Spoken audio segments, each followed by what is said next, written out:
What's up, kid? I know you've had some success with your recent outings, with your first being into the Spider Verse, and the other one being across the Spider Verse. Or is it through the Spider Verse? I don't know. It's all spidery stuff, if you get my drift. And you've raised your hero game to a whole new level, kid. It is impressive. I'll give you that. I'll certainly give you that. But we both must admit that you have a long way to go in the hero game, kid. Because, wow, you come up in the game and some of your skill set and being able to melee battle and fight villains of greater power and greater skill. Let's just say that your last outing was not that impressive due to the level of utter simpishness throughout your escapades. I mean, we all like girls. Every red-blooded male likes girls. Let's face it. And Gwen's a pretty one. With that, I don't get that whole rebellious hairdo she's got going on, and why you seem to think it's good or something. It looks kind of lopsided, if you ask me. But I digress. We're back. We're on the subject of your simping. It's really sad, kid, to watch you simp for not only your last movie, but the movie for it. You were simping for that girl. And she was, give you the cold shoulder. Which, I mean, there's nothing unusual about that. You take your lumps in the romance game. We all take our lumps. Even when you're the world's mightiest mortal like me. Well, I have easier shrugging off lumps due to my compared power levels to yours, which, let's face it, my power levels are far more vast than yours. So, but it's understandable. You take your lumps in the game, kid. Take your lumps. And she kind of cheated you like crap in the first movie, which, I mean, I guess that's understandable since you were in the developing your friendship phase. And then at the end of the movie, your first movie, when I thought you had come up in the game, you did a rookie mistake and consigned herself to the friend zone. Which, cringe.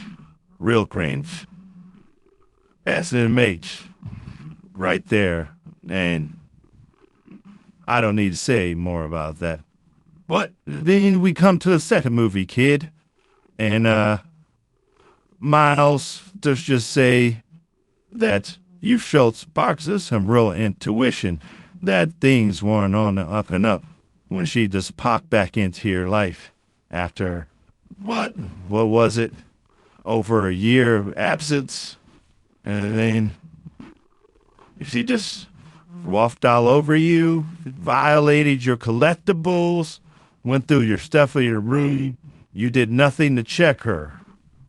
It's kind of weak there, Miles. Come on, man, you gotta stand up for yourself.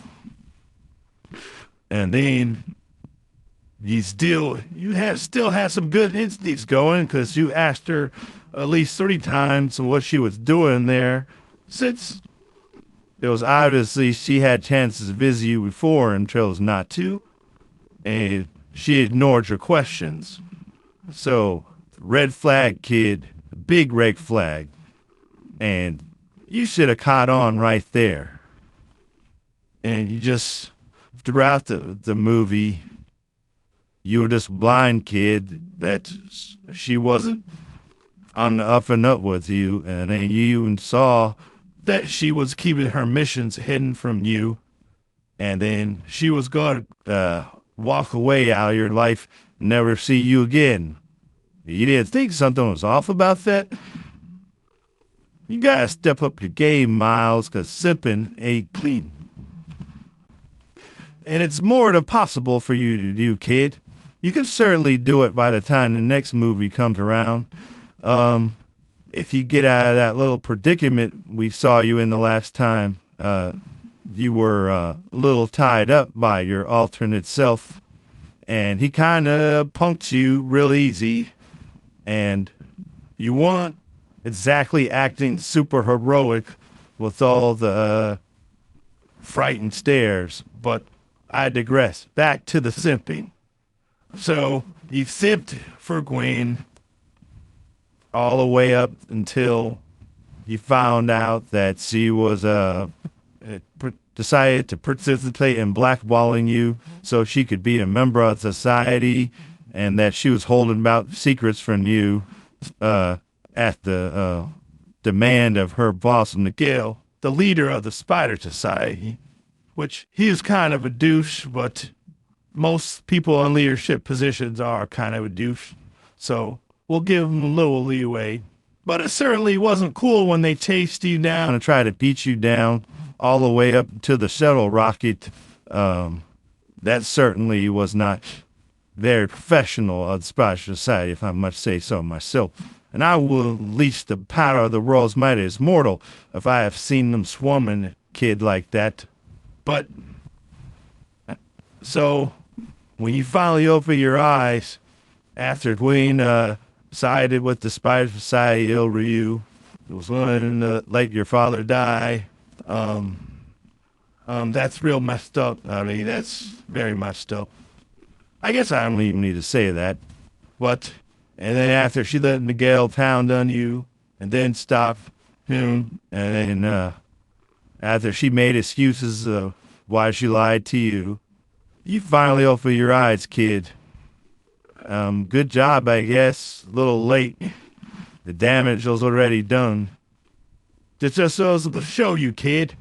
Follow your instincts. If something tells you that it's not right with the situation, then go with that. Do not let friendship blind you, because you're here to save lives and be a hero. And you found out that Spider Society, they're not always about saving lives, are they?